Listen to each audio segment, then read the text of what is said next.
Hey everyone, Deadpool here from MIB Tactical Paintball Team, here with a new video for you guys about the history of paintball. Now for this, I have my good friend Cypher helping me out on, and without further ado, Cypher here. So today we're going to be talking about the history of paintball, all the way from the 18th century to 1995 when it debuted on ESPN.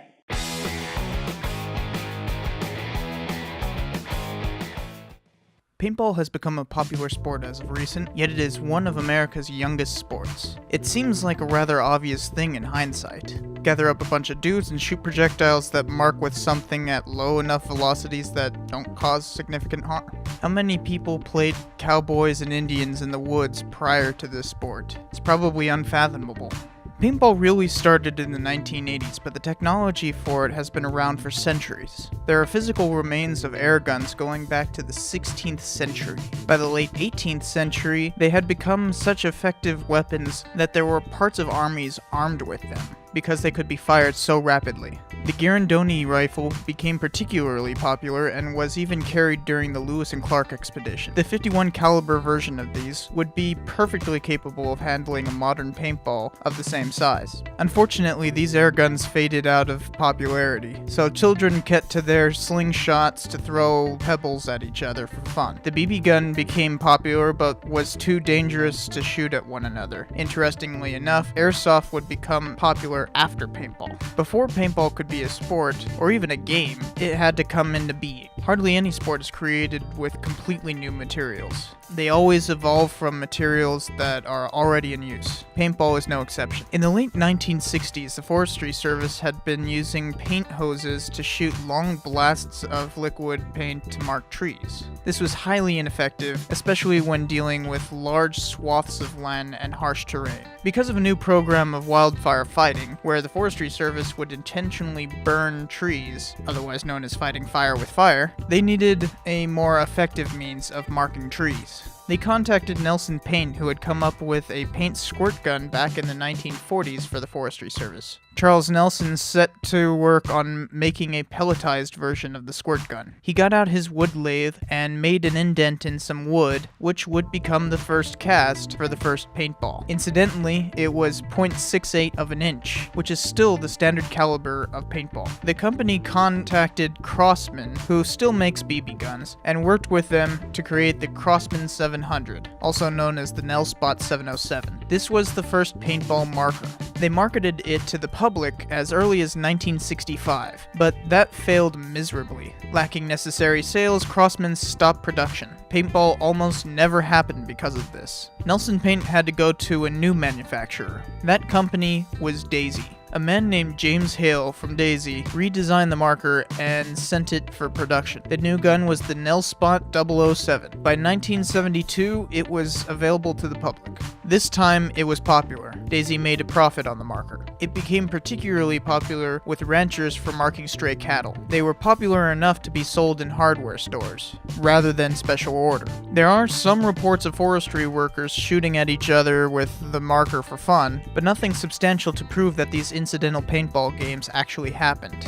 It would take nearly a decade before an official game would ever come to be. On June 27, 1981, after having organized the event for years, 3 guys brought 9 others into a remote location in New Hampshire. These 3 were named Charles Gaines, Bob Guernsey, and Hayes Knoll, and they would become the founders of paintball as a sport.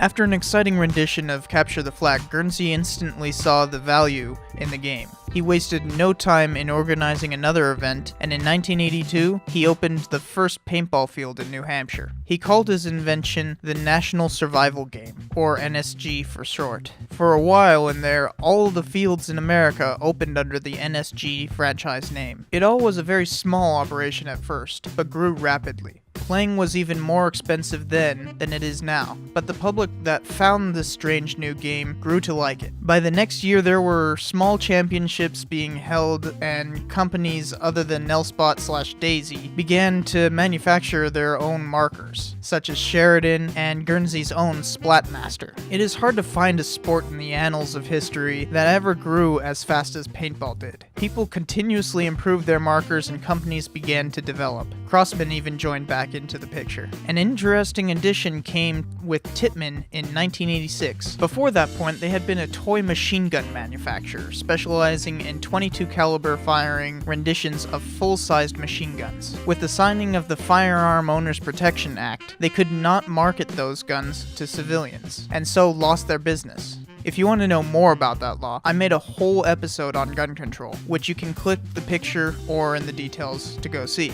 Instead of packing up shop, they joined paintball. As Tippmann's first order of business, they became the innovators of many changes to the sport, luckily deciding not to patent their work in the process so that all companies could use their inventions. The NSG was at the head of it all too, still led by Guernsey. In 1988, the IPPA, or International Paintballer Player Association, was formed. They became the lobbying head for paintball as a sport and standardized the rules. Also that year, speedball came to be, which quickly became one of the most dominant forms of paintball. 2 years later, the IPPA organized the first modern paintball championship with safety regulations and broad marker and paint acceptance. Everything was in place for the sport to become accepted as a legitimate one. The sport seemed to be going well, especially when military units started ordering markers for training purposes in the early 90s. But there was trouble in the water. NSG was faltering as a company. They started having to compete with other organizations and were unwilling to innovate to compete. The Splatmaster hadn't changed since 1985, and NSG games were still being played the same as they had been in 1981. Sharks were biting and NSG fell apart. This hurt paintball in the short term, but a new organizer quickly seized the reins. Created in 1992, the National Professional Paintballers League, or NPPL for short, began organizing championships.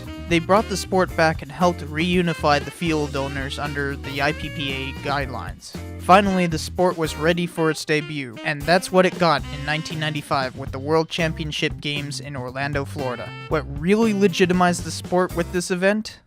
The entire championship was televised on ESPN.